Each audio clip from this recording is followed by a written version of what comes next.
Day 6 of 7 days of self-acceptance. Welcome, beautiful souls. Thank you for being here. If you haven't watched days 1 to 5, I invite you to go back and do that. Sorry, my cat's just running around. I've really enjoyed sharing, just these small daily insights, which I really hope is serving to help you deepen into a greater understanding of self-love, self-acceptance, and how to feel more safe in being you in the world, because self-acceptance is our pathway. It's the gate we need to pass through to be able to share our uniqueness in the world. And so I would love to see you expressing your uniqueness, because you're a divine, beautiful soul and the world needs you. So day 6 today.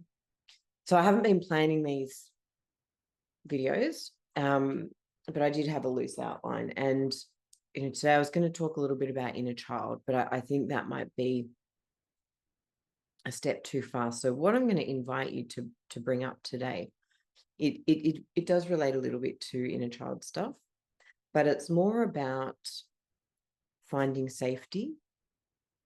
Again, so yesterday we did a bit of nervous system stuff and the stories. So building on the awareness we've gained over the last few days, over the last 5 days, where do you think these limiting beliefs or these self-critical habits came from? And one of the really interesting things to consider is that often when we tune into these critical voices, these limiting or fearful habits, often they weren't actually ours in the first place.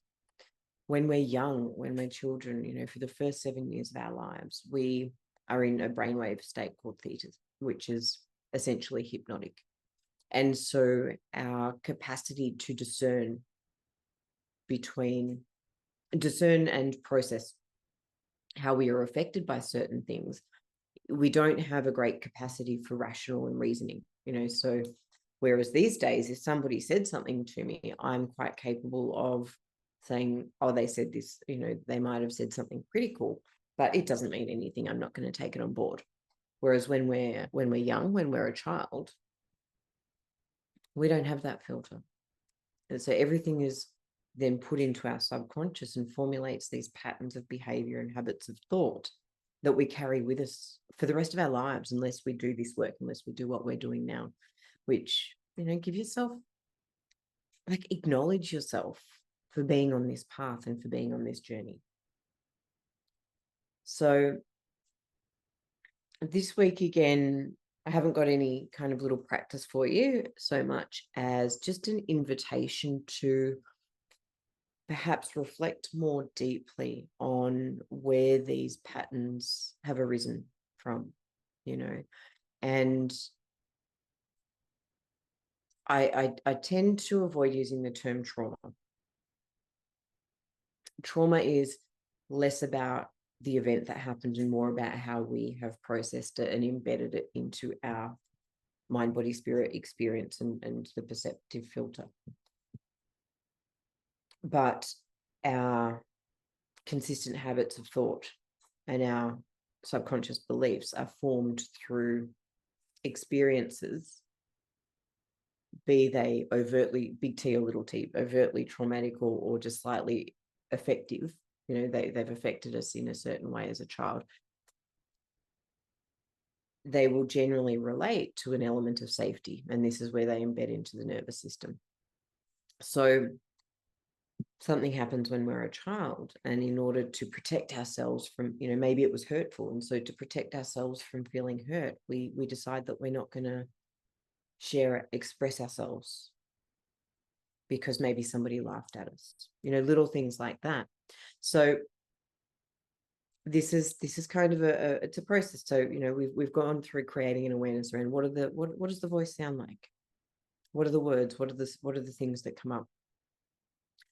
And so the next step, or the I shouldn't, and I invite you to explore then, if I did, what would the story be?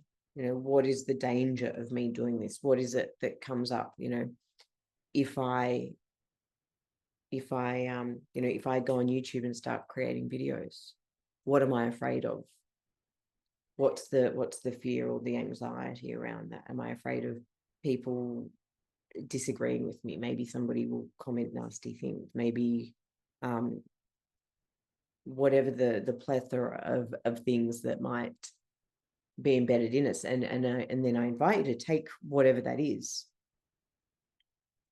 and see how it can relate to something perhaps earlier in life. And sometimes this will be really clear. I've had clients who we're doing this work, or we'll be having a conversation around something that a specific habit of thought, and we start to peel back the layers of the nature of it. What's the texture of that experience for you? And when we tune into the texture of that feeling, or what that fear or that protective mechanism is covering up, what you're trying to avoid experiencing again, sometimes the mind will go really quickly back to that time that you experienced that, back to that time that somebody was laughing at you. Maybe you were in like kindergarten or something like that. Maybe it was school. And we each have, all of us have unique personalities. So two people will take the exact same experience and turn it into different subconscious beliefs or subconscious or habits of thought. So allow yourself to, with loving compassion, just explore perhaps vulnerability. So what are the stories that have been created that hold you back from stepping into vulnerability? Because true power is in vulnerability. And that's why, I suppose, coming back to the theme of today's video, that inner child work. Where has your inner child, where as a child, perhaps did you not feel safe? And so we develop a pattern of self-rejection to avoid or to protect our true self. If I reject myself, if I stop myself from being truly seen and heard, nobody else can hurt me like that. So we're getting into some potentially deep experiences. I do invite you to reach out if you'd like assistance or support with this, or please comment below if anything's coming up for you. This process is deeply loving, nurturing. It's the opportunity that we have to take that child, take yourself into your arms and tell her that you love her, or tell him or her that you love them and that they did great. I am enough. I'm doing my best, and they've been doing their best. You have done, you're an amazing person, and you've made it here to who you are today. And so there's no judgment. You've been exactly who you've needed to be. But perhaps now you want to shed some of what might have been holding you back. Maybe you're ready to step forward into more. So I thank you for being here. I thank you for listening. I thank you for being present to yourself and for doing the work.